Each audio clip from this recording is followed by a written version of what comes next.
Well, hello, Brian. Good to see you here. Thank you for coming on the Born or Made podcast. Thank you for having me. This is exciting. Yeah, normally I ask where you're talking to me from, but today we know. So we're in Boca Raton, right? We are Boca Raton, Florida. Yeah, got to learn that when you come here. It's not Boca Raton. But no, Raton, it's not raton, but it does mean rat's mouth. Is that what it means? Yeah.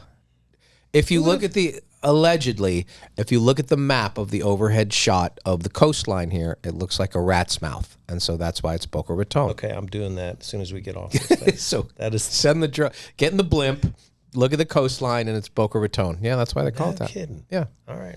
Who would ever know?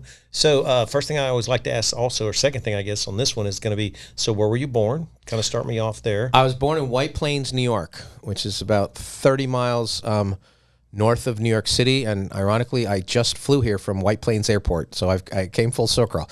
I was born in White Plains, New York, Westchester County, just north of the city. Yeah. And you stayed there your entire childhood? childhood? I grew up there, so I still consider, like all ex-New Yorkers, we all eventually leave for Florida or other places. Yeah, I grew up mostly in New York City, just outside of New York City.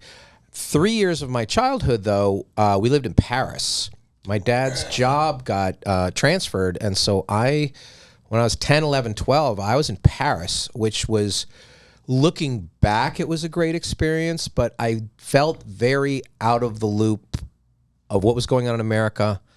When I came back, I felt a little bit like I didn't know certain pop culture references or baseball stars. It wasn't like now if you lived in another country, you could watch everything on cable and it's all the same. It was different back then in the 70s. So, I got to travel a lot and go to a lot of countries and see a lot of castles and probably culture that I didn't think I needed back then. And I spoke French, but coming back, that was tough to sort of re-enter into. Those are pivotal years formatively, and there was no Little League baseball in France. You're playing soccer, and I liked baseball, so you come back, you're a little behind. So other than until I went to college, I lived mostly outside New York City, and except for 3 years in Paris. So you come back here, you're basically going into high school? Yeah, I was going into, so I came like 8th grade, I guess. Yeah. And you kind of are trying to pick up where you left off, but it was literally like you were just in a different world back then. It was a completely different experience. When I lived in Paris, I went to an American school, so there was a lot of American kids. Yeah. Mm-hmm. But even that was a little, it wasn't like switching schools. You were switching countries, and I knew how hard it was on my mom to have 3 kids, me and my 2 sisters, in another country, not speaking the language, back then. Now it's a little easier. You could just talk into your phone and it'll translate for you. But so yeah, that was a little bit of a non-traditional place that I lived, but we moved right back to just outside of New York City. So, I guess you always consider yourself a New Yorker if you're from then, for good or bad. I think New York is right up there with people from Texas. I'm from Texas. Where people ask you, where you from? I'm from Texas. I live in Virginia. That's funny. I heard Dan Rather, famous Texan, say that. He goes, I'm from New York, but I'm of Texas. Of Texas, because that is always his thing. No matter how many years he was in news in D.C. and New York, he never lost the fact that I was of. That's why I always liked Texas, which is a lot like New York. People are very proud to be from Texas. There is a confidence and there's an energy, and this is the greatest place, not even necessarily to live. Even when they leave, there's a pride in being from Texas that a lot of people don't necessarily have. There's another place, I wonder if you think about it, is Chicago is that way.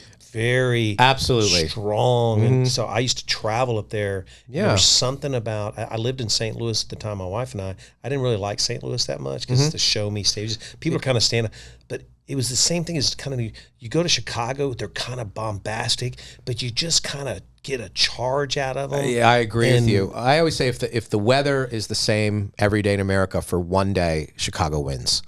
Chicago's the best. It's not the same every day, so it doesn't win because 300 days a year it's terrible. But when it's a good day in Chicago, the energy and the vibrancy and everything, like Chicago wins. Yeah, I just remember like restaurants, or it's very assertive, but you get great service. Absolutely. Right, but they're a little aggressive. They Going are aggressive. to the baseball game, they're they're taking your ticket, but they're freaking nice to you. Yeah, they are. Right? That's a good point. Yeah, it's just that thing. And those are the 3 places that I don't know why. People never give that up. Yeah. Like, I'm a Texan, I'm a Chicagoan, I'm a New Yorker. Those are the places. Yeah. Yeah. They talk about assimilating in America, and we don't even assimilate past our state. So. No, I agree. And, where we're recording this in Florida, so many people are not from here, obviously. Absolutely. They come from all over. But it's strange when I talk to somebody and, oh, you're from here? Oh, you lived here your whole life? You can leave, It's funny because I feel that way about Virginia now, too. People, like, you've lived here your whole life. Well, what is the stat? Something like 72% of people live within 10 miles of where they were born or where they went to high school. It's a tremendous amount of people who never leave their hometown. I don't even mind if you leave and come back, but it's really high. It's over 70% of people live, maybe it's not 10 miles, but within an hour. Yeah. It's really, really high. Yeah. And I'm like, you can leave or you can try other places and come back. And they're like, my family's here. Well, your family would love to visit you in Honolulu. Yeah, that's right. They'll go see you. Yeah. Especially when you got a free place to stay. Yeah. I mean, it's just comfortable. I mean, I don't know, probably half my high school still lives right there. And I don't know anybody from school. Oh, really? No. You don't talk to anybody? Mm-mm. You don't go to any reunions? Mm-mm. I went to my wife's 40th. Is it 40th? Yeah, 40th reunion just about 4 months ago. And it was the coolest thing because we went to the same high school. And it was actually very cool. And it was shocking to me, now that you say that, there were still a ton of people that lived right there. Because I was 2 years older. Yeah. So I kind of knew these kids. It's amazing. None of them look the same. Like, it's shocking to me. But yeah, it's funny you say that. So Texas, the women age well. Yeah, Texas is. Yeah, they do. There's a lot of pretty women in Texas. There are, and they care. They want to look good. They want to show off. You know what I call that? It's competitive. I agree with you. Mm-hmm. Big hair, big personality, big whatever. Yeah. Yeah, it's just fun down there. It is. I love going there. My brother loves to go to New York. He just left New York yesterday. He was up there doing a bunch of stuff, and he was having a rough couple of weeks. He's raising a bunch of money for some stuff. He goes, and he's like, I think I'm going to go to New York. I'm like, Richard, you need to go to New York.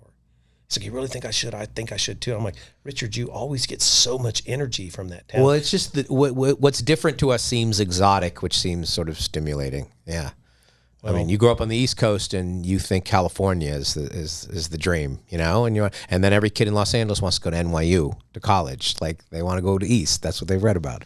It is what it is, That's funny. So you're going into high school. So what do you do? Do you go back to baseball a little bit? Yeah, okay. I played baseball in high school and basketball and football. And by the time I got to high school, I'd sort of made up for that. But I developed this habit. I didn't like not knowing stuff. At 12 years old, I felt so out of the loop that I never want to get caught off guard with a question or a reference or whatever. So I really was a weird kid in that I would read like 3 or 4 newspapers every single morning, every single day, just to absorb information, because I didn't like that feeling of, I don't know what everybody else knows, because I was off. It was almost like doing time in Paris. Like, you were really out of the loop of formative years of your childhood. And so I started to want to always be like an information junkie, just in case conversation came up of anything. So I was a very well-read, 15-year-old.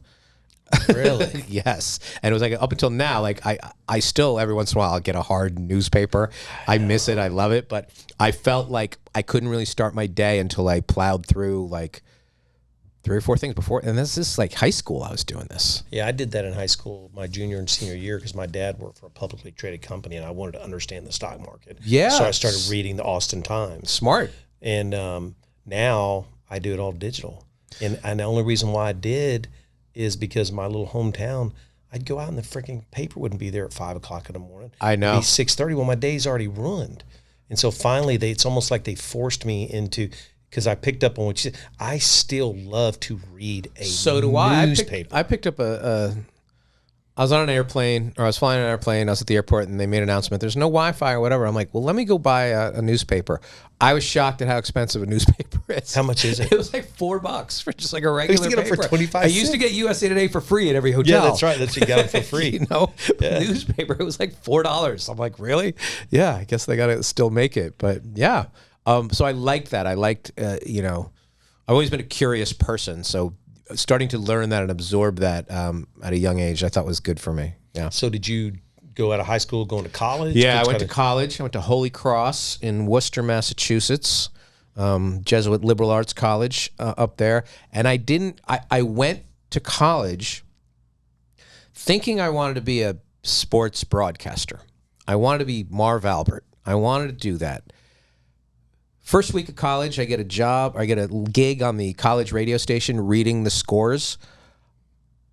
I got so nervous, I had a panic attack, even though nobody's listening to this college radio. I was so overwhelmed and nervous, I quit. I literally gave up on this thing. I wanted to do it off of one bad incident. I'm like, I'm never doing that again. And I just got, and we're on a microphone now. I went 20, 30 years never wanting anything. I just bailed. And then I'm like, well, what am I going to do then? So became an English major. Thought I could write the great American novel. I get out of college. I don't have the talent to write the great American novel. I start writing screenplays, which is a little like cheating because you can write a 400-page novel, but a screenplay is like 150 pages. And really? Yeah, it's much shorter. Instead of describing the sunset, you just write daytime, And so that appealed to me. And so I started writing, and I sold a couple screenplays, and then they wouldn't get made. And I'm like, so the writer really has no control, and I need to figure out a way to be producer. And so I started to produce television, and then the producer didn't have creative control, so I want to be director, and I started to direct theater and all that kind of stuff. So I made my way into this sort of entertainment career, which infuriated my parents. They thought it was not a serious thing. They thought Absolutely. I was very smart, which I was as a child. I had a very high IQ at a very young age, and they're like, unless you are using what they believe, we'll get into the born and made thing in a minute, the gifts of our DNA that made you this intelligent, that you are going into a non-serious profession. Serious people do not go into show business, or they're mad to this day. They think the fact that I went to Hollywood is the reason why I have no kids. They think I'm just laying on a raft at the Playboy Mansion or something. Like they literally think it's not a serious business. And so yeah, I went into that, and I realized that in order to get things done in show business, you had to be more in the controlling element. So if you're going to write, you got to learn to do a lot of things. I tell actors and actresses this all the time, that if you want to sort of have a better shot of succeeding in a very rough business, you better create your own material, which means you're creating your own breaks, which means that you could, find a path for yourself. And, so I managed to sort of, and then I was in New York for a long time doing that, New York City. And then. So how long was that timeline though? You get out of college? Yeah, I got out of college. I started to do that. I was pretty good, pretty successful in my early 20s. I started to make a living at it. And then I had an agent, and he's like, you got to come to LA. And as a New Yorker, you think, well, New York's better. I don't want to go to LA. Right. And then you go to LA, and 2 years into it, you're not going back to New York. Other than Jerry Seinfeld, nobody leaves New York and moves back. Nobody. Because it's same with LA. Once you leave LA, you don't move back either. There are ways that you realize that life is very hard in the big city. It really is hard, whether it's just traffic or broken subways or crowds or whatever, that very few people get out of there. And we're all like, oh, I love New York or whatever. But once you move away, it's really rare that somebody 8 years later is like, I'm going to go move back to New York City. It just doesn't happen. And I felt a little bit of that at Los Angeles the same way too. It's LA's a very seductive muse. At its best, it's the best. Now, right now, as we record this, it's pretty far from its best. Right, yeah. The whole state of California is a bit of a mess, but that's a shiny object that the weather and all of it, it's great. And I was there for a long, long time, and I really liked it. Just pretty much doing everything there was to do in the entertainment business. All behind the scenes, though. Writing, directing, producing. Ironically, because I still wanted to have the creative, I still wanted, quote unquote, the microphone that I gave up in college. And so because I didn't have the confidence to do it myself, I was figuring out ways to express myself through theater, screenplays, live events, without being out there. Fast forward, I have a little bit of a break in I think a film thing we were working on, and I decided I wanted to write a dating book. So I wrote a book, tongue-in-cheek book called How to Find Love in 60 Seconds. And it was a little bit about how we mess up opportunities and whatever. And then my manager at the time said, well, why don't you do like a book tour instead of Barnes and Noble's? Like, why don't you raise some of the questions the book raises in like a theater setting? And so then I find myself like on a stage with a microphone. You're actually doing it. That I did it like I was finally, after years, this is my 40s, you know, comfortable enough that 20 years I could finally take the mic back. And so it was all of that because I was comfortable in knowing how to deliver material because I'd done it for other people for so long. And I'd worked with actors and actresses and did live events that now I was like, oh, I understand the mechanics of this, so it didn't make me so nervous. And then I started podcasting and had a huge, and so now I don't want to have any conversations that aren't on a microphone. So the first time you go up on stage, I mean, were you just like, I mean, you had in the back of your mind, you're like, am I going to get up there and go, you know what changed things? So just before that, literally the only time I was on a microphone since that time in college, I was producing a television show for MTV that was about karaoke. And I got a little drunk, and I took the microphone and sang a song and survived what I wouldn't have done. I was drunk. And then the next day, I'm like, you know what? Doing something badly in front of an audience and failing, it didn't kill me. So I always had that in the back of my head, like that one incident. So when I went on stage for this in front of these people, my instinct was to make people laugh because that's the reaction. And then I learned that if you can make people think, that was even better. And I was weird because when I was directing theater, I was always telling all my actors and actresses, like, don't worry if they don't react. They're absorbing it. But when that happened to me, you instantly want to say something and get the feedback. You wanted somebody to hit that ping pong ball back to you. And that was the moment when I got comfortable that I can say something and see a crowd of people like sitting with it and fine. And now I've done live shows all over the world. Like I've done like 13 countries and podcasting, whatever. And so part of me is like, how much time did I miss because I was afraid?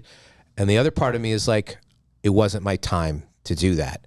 I had to have the foundation, and I had to be ready, and I had to be, you know, vulnerable enough to put myself out there. And you know, you go into show business, and you're constantly worried that who are you to do anything with anything, and you're constantly hearing the odds of this is the hardest business in the world to do, and the last thing you want to do is quit.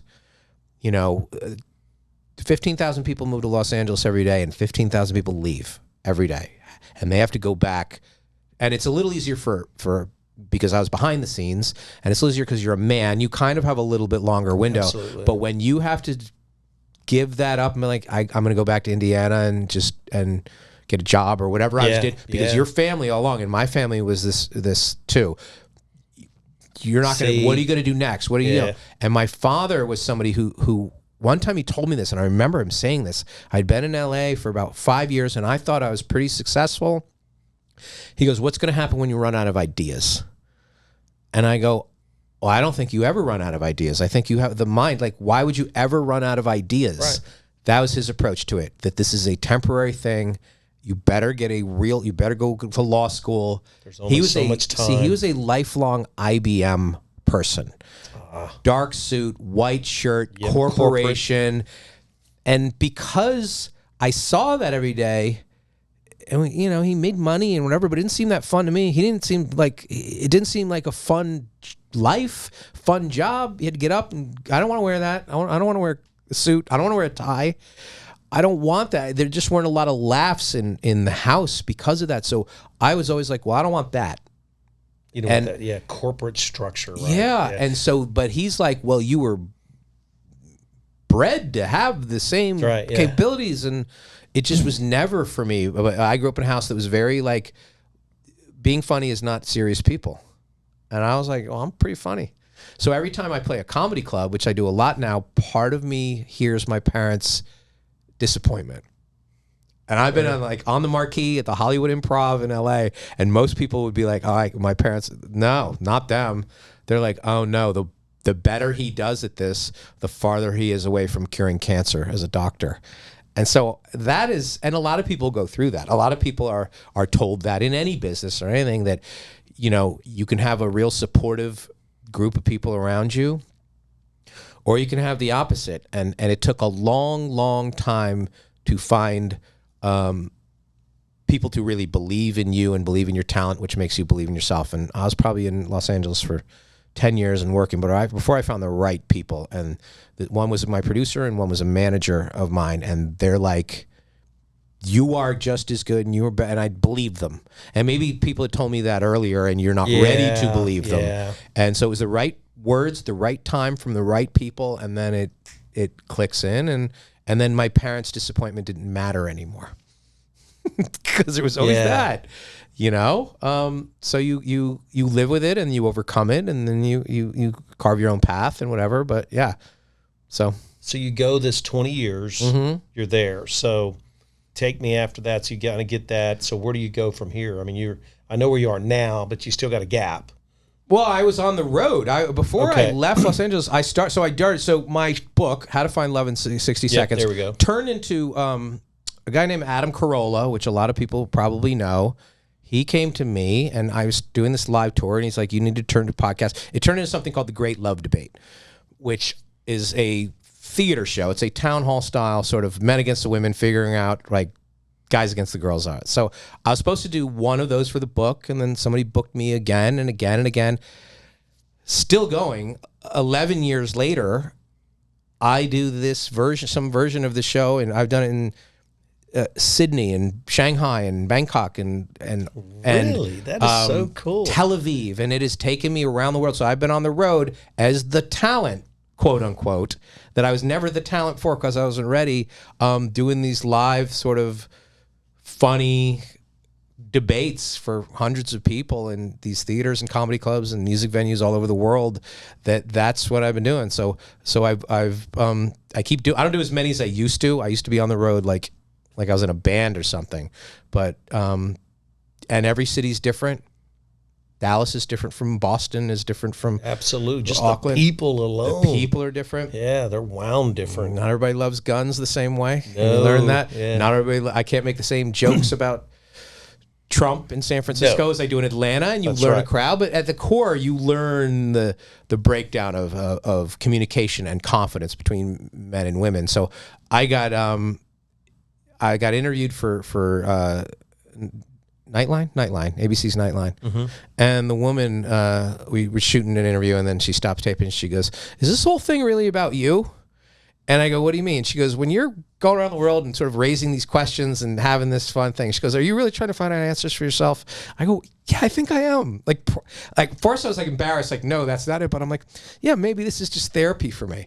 Yeah, maybe I'm seeking some definition of, they're like, so back to my upbringing, because I know we're going to get to this in a second. My parents were married for 57 years. I don't even think they liked each other. So because I didn't trust their love for each other, I didn't trust their love for me, which made me not entirely trust the concept to begin with. And so I think this journey of asking these questions and doing this sort of funny show about love, dating, and relationships is really my way of coming to grips with what does this mean, and what does it mean to be sort of emotionally vulnerable and attached and on it and all that. And so it's all couched in a lot of jokes and all this stuff. Yeah, but it's there's therapy. A lot of therapy going on there for sure. Yeah. When you were saying that, you were saying what I feel. Different scenario, but you really have captured something. You're doing it in your spot, right? Yeah. I think we all got it on some level, like you're talking about not believing that other people will believe. I wrote a book. It's not published. I'm doing these podcasts. When I was telling you earlier about I read the press cuts they're going to put, I'm all like, man, are you sure you want to say that about me? Yeah. Because in your mind... Because you go around people all the time, oh my God, Brian, I can't believe you're doing all this. And then the whole time you're like, yeah, but I don't know if I'm good enough. And I told you this before we started. The excuse I give when somebody asks me, they're like, what do you know about this to be leading these conversations in this? And I always say, my job is to raise the questions, not to provide the answers. But in raising the questions so many times in so many places with so many people, I do have a lot of the answers, not all of them, but enough for myself that the growth that you experience just by sharing this and realizing that everybody goes through the same stuff at some point. They might not do it all exact same way, exact same time, but everybody's dealing with their degree of crap and their degree of insecurity and that, and there's a handful of sort of moments or interactions or people that can really change things, and you have to be able to recognize them and act on them and be ready not to dismiss them. And you never know when that sort of light bulb moment either happened, and you've got to kind of be prepared for it and be mature enough to been like, you know what, I'm gonna go down this path and handle this good or bad or whatever. And if somebody's just like, you can't be afraid to fail. And that goes back to my college experience. Like I failed for like 45 seconds with nobody else caring in the whole world. I was not ready, or I didn't have the foundation from my upbringing that I could even handle something like that, So, you learn, you grow, you share, you ask enough questions, you put yourself in enough situations, you get to a point where you really don't care as much about what people think. That's age. Right? That is age, that's wisdom, sure. But you're living in Los Angeles, which is all about what other people think. It really is a different environment where it's all about, it's not even who you're with, it's who might walk in from the table. It's very, not to stereotype it because it's a good place, but the interactions are very superficial and they're very fleeting. And, there's a little bit of the, somebody said the other day to me that the difference between Los Angeles and New York is Los Angeles is nice but not kind, and New York is kind but not nice. And the difference, the way it was explained to me, is L.A., somebody might hold the door for you and smile at you, and then they might bat it out behind your back. New York, they'll hold the door. They won't say a word to you. So they're not nice, but they'll do the gestures. They'll help you out. And living on both coasts, and then so 95% of my life, taking away college and some other little random, I lived in 3 places that are not normal places. I lived in Los Angeles, I lived in New York, and I lived in Paris. Those are not proper places if you want to sort of find the best of humanity. They're not. I don't know much about Paris. I've never been there, but because I know that French aren't known for liking a lot of people. They're not. And all of my relatives, so my dad originally is from Jackson, Mississippi. So I have these southern roots. Got my relatives are from Louisiana. They're from Baton Rouge. They're from Houston. They're like, and I always felt like more of a, and he distanced himself from that. Like I said, he went to work for IBM, not a trace of Mississippi accent. He like ran from that. Really? And he's like, I am not. And I'm always like, I like that. So, because I felt like that was in me somewhere, where I like the pace of it. I like this Southern hospitality. I like the attitude of it. I like the old fashionedness of it, or whatever. So, part of me is like, oh, again, not to jump the gun on what you're probably going to get at, but the wiring of me always felt more Southern, because that was the thing I felt that was missing from my life. I felt that sort of grounded connectivity, all that kind of thing. So we'd sometimes go to South Carolina on like vacation. So I'm like, oh, this feels like home to me, which is weird. My parents are like, what are you talking about? We live in New York. Yeah, you're definitely not the poster child New Yorker. No, I don't. Incredible. I mean, I just left there this morning. I wasn't there. It doesn't feel like home anymore.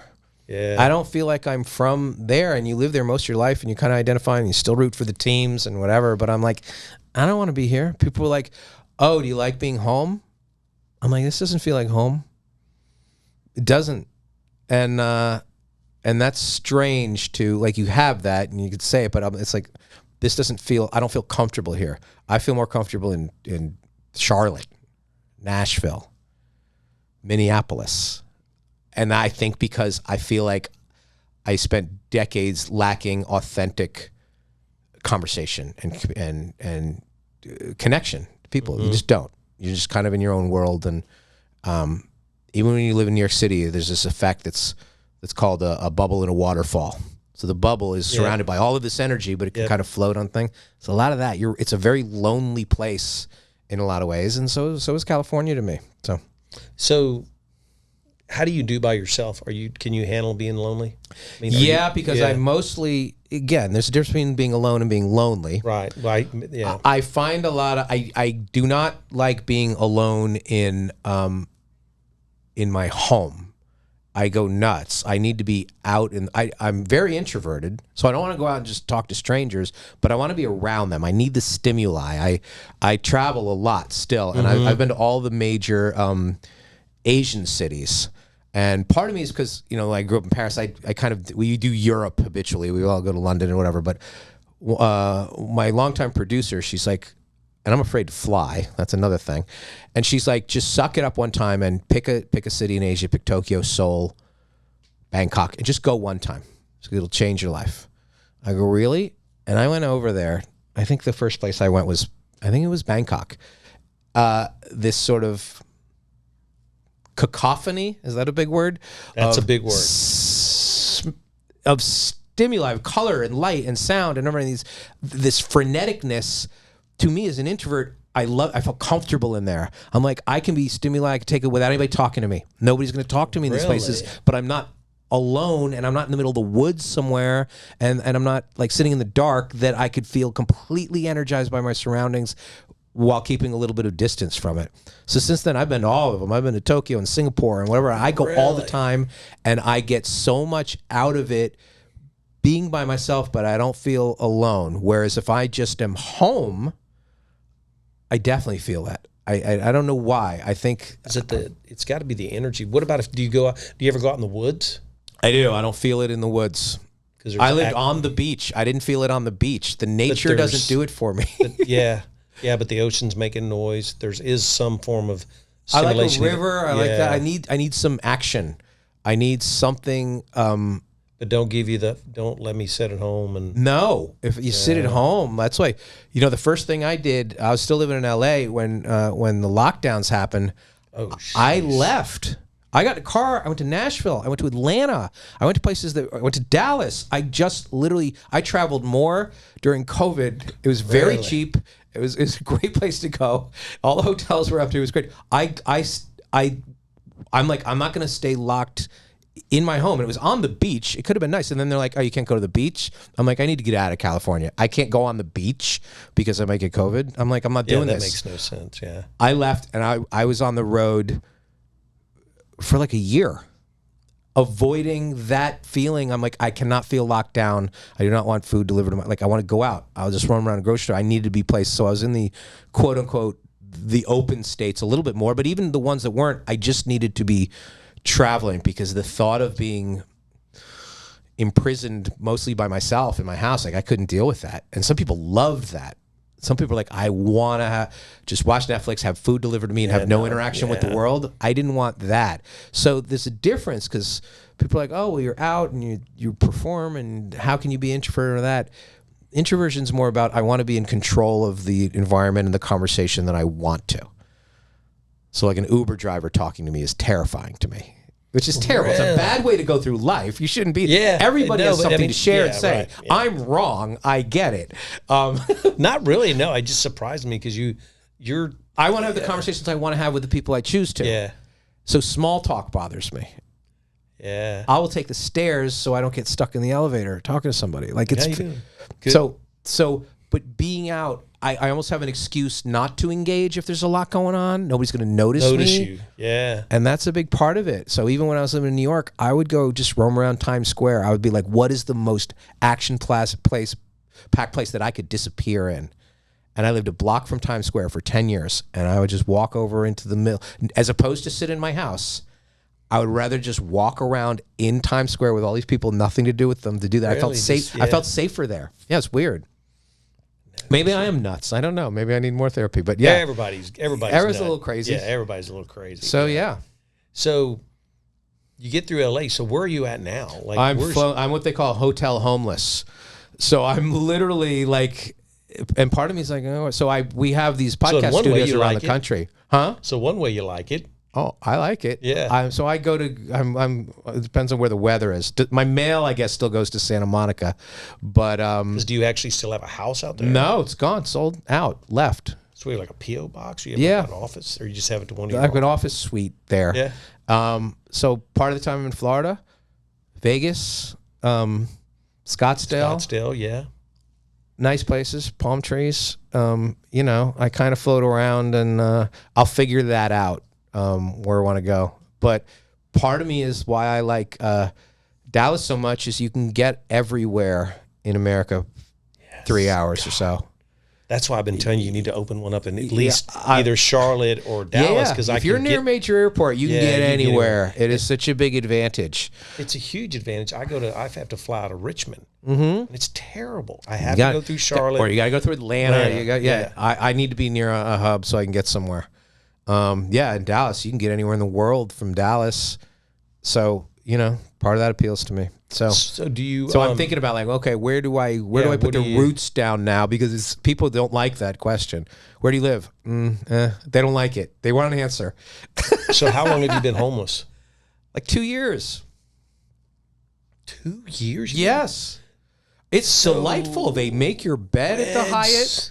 They like it's wonderful. I mean, you got to be like the top shelf everything in every hotel chain. But I might be like, but I also have clothes all over in like various studios. I'm like, where are those shoes? Oh, they're in Cleveland.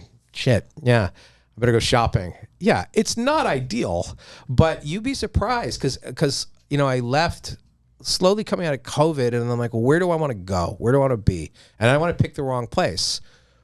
And then a couple years have gone by. And you're like, okay, what are the things I need? And I'm like, I want to be near an airport. I don't want to be cold anymore. And then before you know it, you get your Hilton statement, and it's like, oh no, did I spend 300 nights here? Yeah. But people are like, is that expensive? No, it's not. It's cheaper. Honestly. Yeah. Once you kind of figure out Once you kind of figure out how to do it where you're staying, like you don't have to pay the cable bill, you don't have to pay the electric. Take Ubers everywhere, or what do you do there? Now I don't have a car anymore. Yeah. I rent a car if I'm in town for a couple days, or I Uber. Even then that's cheap depending on what market you're in. Yeah, I know. So you kind of, it's just people don't like the answer. There's a lot of judgment. Like, what? Yeah, it's not. People are like, "Oh, that's cool." I'm like, "No, it's not cool. People don't like it." But that started like during COVID when I was like on the road, like just hotels and most places were closed. But it was like, you know, I could be in that city and I could get. I'm like, this is, and I think a lot of this goes back to my childhood. I was never completely happy in my own home, so part of me always thought being in a hotel or being anywhere else but in my childhood bedroom seemed better to me. And so part of that is if I'm staying in a hotel, I can just go down to the lobby or I can just go out. But if I'm in my house or my condo or apartment or wherever I happen to be living in, it's just me. I better get married, I guess. I guess that's why people get married and have kids, you know? Well, yeah. I mean, this point, you know, who knows? Yeah. So you said something earlier. I'm listening to all this. And I mean, obviously you are crazy, right? So, but like I said, we all are. But the one thing you told me earlier is you don't like to fly. I don't. You're flying all the time. I know. It's not what the heck good. Do you do? If I had one superpower, it would be to be able to sleep on a plane. The people who just like get on a plane, fall asleep, and they wake my up. wife, we don't even take off. I know. And she's asleep. Like, how do you do that? Was sitting next to somebody. I'm like, I'm so envious of that. Then red eyes are in play, like everything. I was on a flight once from Charlotte to New York, and it got struck by lightning, and it like fell out of the sky it like plummeted. Like the plane gets itself back, but it like knocked the electrical system out, and it was which is a problem. Yeah, it was really bad. It was a really bad experience. So now I'm getting better, and I can be distracted more on a plane because you have Wi-Fi and there's electronics and stuff. But I'm still like completely tense for. You know, I flew to Australia. It's like 17 hours, and the whole time I'm not drink and just pass out. I'm worried they might need me or something. I don't know. So you want to be in control? Yeah. I never drink when I travel, like ever. I don't. I want to be like. So if the plane banks left, I'm like pushing down right with my feet. Like it's terrible, and I fly all the time, and it's. Have you ever thought about going and getting your pilot's license? No shit. Like seriously. Well, that's funny. People say that once you learn, because I'm a pilot. I don't fly anymore, but I learned to fly. It takes a lot of the turbulence doesn't freak you out. You understand what's going on. You understand the mechanics. You hear the noises. You know when you hear the landing gear, you hear the wobble, and that's the stars. Yeah, I mean, I know. A friend of mine's a flight attendant. She's like, "Oh, I love turbulence, like being on a ride." I'm like, that's one way to look at it. I still don't like turbulence Now, once it goes, she's like, and we you don't have stay to in serve it, anybody, and we can just sit there. well, It's yeah, good. for her, she's just, yeah, good point. Yeah. Yeah, I don't like it either. But yeah, there are some, I mean, and again, I'm better than I used to be. For years, it was not good. But yeah, I don't like to fly. But what am I supposed to do? Well, before, probably in the mid 2000s. Now we've been on a run now since, I think, till those last couple of planes crashed. It was 2008 was like the last fatality. Yeah, it's a long run. In the early 2000s, they did a calculation that if you flew from the time you were born on a plane, you would live till you were 76 years old. That's the odds of crashing. Yeah. So when you really, like right now, there is at least 1 million people in the air over the United States right now. Yeah, So that's for me, like I still Well, get a now little I'm not nervous. getting in a helicopter. I've never been in a helicopter. Yeah, and that's different. I'm not getting in a helicopter. I feel like with something goes you. wrong in a helicopter. Yeah, There's no I'm gliding not, in. Yeah, no, I'm not. Yeah. But yeah, statistically, it's fine, and you get over. But part of me, a little bit, probably is a little bit of claustrophobia, and a little bit is the person next to me might talk to me. And so you're the guy that gets on the plane. I do too now. I travel all the time now. They're like, so where are you going? I'm like, same place as you. Please don't talk to me. Yeah, it's terrible. Do you actually say don't talk to me? No, I just pretend I didn't hear the question. So where are you from? And I'm like, oh, we're gonna do 4 hours of this? No. Yeah, I'm that person. It's not good. Yeah, I do a lot. Every once in a while, I'll talk to some people. But I feel like those people, I'm envious of those people. I wish I could do that, and I cannot. I can do both completely. I have no problem with it. See, I'm also worried I'm going to bother the person next to them if we're talking too long. I mean, maybe they want to sleep. I don't know. And they don't want to hear what you're talking about. No, they don't. So it's very strange. But yeah, I flew this morning bright and early, and where'd you come in from? I came in from White Plains Airport in New York, and I flew in. And you flying at this time of year, as we record this, is sort of early summerish. You're gonna hit some weather about the time you get to Virginia. And then it gets really rough. Yeah, we were getting bounced around here Sunday coming in. Yeah. A bunch of storms. And it's just kind of normal this time of year. Yeah, it is. Now, I can't tell you how many times flying to Vegas in the last 2 months, I've been stuck in Dallas for overnight or 6 hours. There's a connection. They're not getting any better at that. Well, they're getting better because they can get you around it. They can see it. They can get you around it, but once you're on the ground, and then the crew's not here, and then they time out, and we don't have a plane. The flights are delayed. Flights are delayed. Yeah, I was stuck 14 hours in Dallas last week. Yeah. So do you have a schedule, kind of like you're going to be here for a couple of days, or you just kind of go, you wake no, up tomorrow? I pretty much know the month. Okay. In you advance. Book it out and kind of know your schedule. Yeah, I kind of know where I'll be, but like we said, as we're here now in Florida, there's a point where it's going to be just too hot, and then I try to avoid it.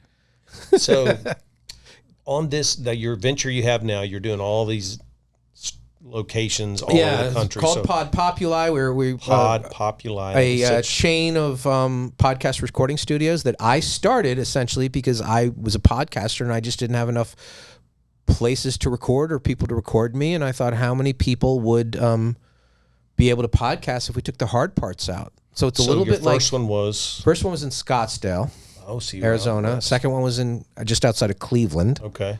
Then we're here in Florida, and now we're in Vegas and Greenwich, Connecticut, and a bunch of other places. And hopefully near my house soon. Yeah, I hope so too. The concept is a little like Dry Bar, the hair drying places. Women are perfectly capable of blow drying their own hair, but it's very luxurious when somebody does it for you. Which is sort of like this. We can just sit down and have a conversation, and magically this is going to appear on to the world, and we don't have to edit it, and we don't have to do anything, and it's great. So I love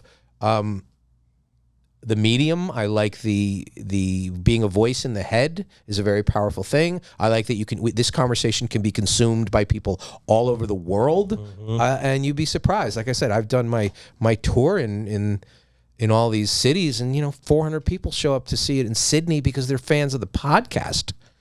And who knew? Who would have known? Yeah, who would have known? Yeah. Yeah, it's so cool. Well, personally, I love it. I mean, especially now you got this room. I really like this room. Yeah. I know you like the other one on this one, but I'm looking forward to getting some other ones, and I'm going to start being able to venture out and see the different locations. Yeah, so, no, this is good. Yeah. I enjoyed it. Well, we're going to close our time today, and the final question is, do you think you were born or do you think you were made? That's a really good question, and while we're going through this, I'm trying not to figure out the answer for myself. So part of my, when you say we're probably all a little of both. That's a cop out. I think I was made, but some of the sort of foundation, I brought up the Southern thing or whatever. I had to make that though. I had to like go out and hunt that down in me. I had to find that bits of my DNA and all that. I think it is I think I was made. I think I'm a lot different from the path that I was born into. I don't think that was my destiny. I think that I took certain lefts or rights or stayed straight to allow that. So I'm going to give myself, is that giving myself too much credit if I think I'm made? Is that the narcissistic answer? What do most people say? Most people say born, right? No. Is it a split? So the one I did earlier was the first one I ever heard that was 100% born. Most say both. But you got to pick one. Majority. I think you got to pick a. We're all probably both. No, but they're the people though. The interesting thing is the ones that say made are 100% finite and made. Yeah, and that's probably because they want to distance themselves from whatever they were born. It's probably you're the deepest. There's probably you're some the deepest trauma there. thinker. No, you're the deepest thinker I've had so far. Well, because you definitely are very much into yourself, not in a negative way. I'm saying you have an internal understanding. And if we did this 10 years ago, I would have just made a bunch of jokes. I probably wouldn't have given the honest answers. I've really kind of with therapy and all that. Yeah, therapy. And listening to all of these people all over the world sort of share their stories, and I'm like, there is really a comfort in knowing that it's not easy for anybody else either, and I really like that. So I'm going to say made. Yeah, I love it. Final answer. All right, I like it. That was great. Yeah. Well, thanks. It was really fun. This was fun. Thank you for having me. This is really enjoyable. Again, this is a really good concept. I like what you're doing. Being able to have conversations with people that are, while you're having the conversation, because you kind of know where it's going, you're thinking, and it's an interesting way to do this. I appreciate you. This is good. Hopefully the next time we do this, maybe we'll do it up near me. Or I think I want to go do the one in Scottsdale. Yeah. I like Scottsdale. Full bar. Full bar. Yeah, this is this is a little couple of drinks here. Yeah. Oh no, they need the full mimosas out there, the full Scots Dazzle, as they say. I love that. Yeah, it's great. Well, again, thanks again, Brian. Thanks for having me.